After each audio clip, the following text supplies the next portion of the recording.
జై శ్రీరామ్. ఇవాళ ఆధ్యాత్మిక సంగీత కార్యక్రమంలో మనం ముందు నేర్చుకున్నవి కొంతమంది అడగడం వల్ల కొన్ని రిపీట్ చేస్తున్నాను. దాని దగ్గర కొంచెం గాత్ర సౌరభ్యం కూడా కొంచెం ఇబ్బందిగా ఉంది కాబట్టి నేను కొంచెం మళ్ళీ వాళ్ళు అడిగే విధంగా తీరి నేను ఎక్స్ప్లెయిన్ చేయడం జరుగుతుంది. ఇప్పుడు మనం సంగీతాన్ని మనం ఎలా వచ్చింది అని చెప్పుకున్నాం. దాన్ని ఎలా విభజించారన్నప్పుడు మేళకర్త పథకం, జన్యరాగ విభజన ఇవన్నీ ఉంటాయి. దాంట్లో ఈ మేళకర్తలను ఎలా డివైడ్ చేస్తారో మనం చెప్పుకున్నాం. ఒకసారి మళ్ళీ చెప్తున్నాను. ఇప్పుడు కొత్తగా చేరిన పిల్లలు కూడా బాగా అర్థమవడం గురించి. ఇందులో 12 చక్రాలు ఉంటాయండి.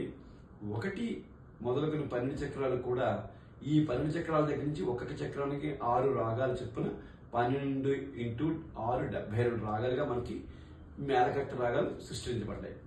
ఇవన్నీ కూడా మనకి ఋషులు అందించిన సంగీతం. మనకి సామవేదం నుంచి సంగీతం వచ్చింది. అంతా ఇప్పుడు సంగీతం కానీ నాట్యం కానీ ప్రతి కళలు కూడా మనకి ఋషులు అందించింది మనకి. ఆ విధంగా చూసుకున్నప్పుడు ఇందు చక్రం, ఒకటో చక్రం ఇందు చక్రం. ఇందు అనేవాడు చంద్రుడు ఒకడే ఉంటాడు కాబట్టి ఇందు చక్రం. రెండవది నేత్ర చక్రం, మనకి కళ్ళు 2 ఉంటాయి కాబట్టి రెండో చక్రం నేత్ర చక్రం.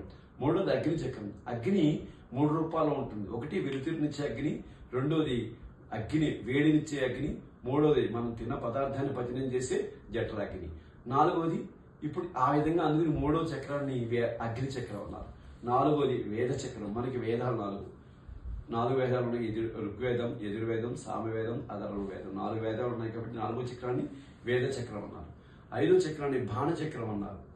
బాణాలు పంచబాణాలు, మన రాముడి బాణం దగ్గర 5 బాణాలు, చాలా పవర్ఫుల్ బాణాలు 5 బాణాలు ఉన్నాయి కాబట్టి బాణ చక్రం అన్నారు. 6వది మనకి ఋతువులు 6 కాబట్టి 6వ చక్రాన్ని ఋతు చక్రం అన్నారు.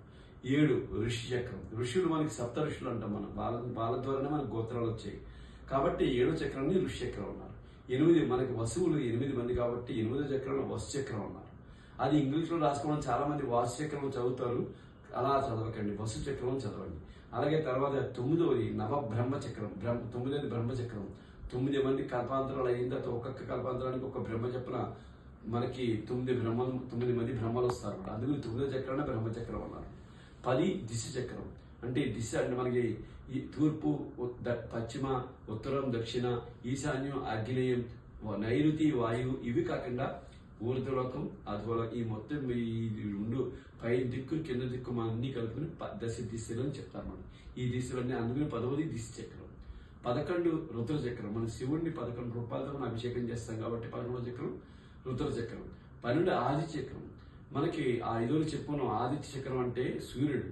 మనకి ఈ తెలుగు మాసాల్లో ఉన్న చైత్రం నుండి పాల్గొన వరకు ఉన్న 12 మాసాల్లో ఒక్కొక్క రాశిలోకి ఒకసారి వచ్చినప్పుడు సూర్యుని ఒక పేరుతో పిలవడం, ఆ నక్షత్రంతో ఆ మాసాన్ని పిలవడం జరుగుతుంది. ఈ విధంగా 12 పేర్లు ఉన్నాయి కాబట్టి ఒక్కొక్క ఆదిత్యుని 12 చక్రంగా మనం చెప్పుకోగలుగుతాం. ఈ విధంగా 12 చక్రాలు వచ్చేవి. ఆ 12 చక్రాల నుంచి రాగాలు ఎలా విభజన వచ్చేవో మరొకసారి మనం చెప్పుకుందాం తర్వాత. జై శ్రీరామ్.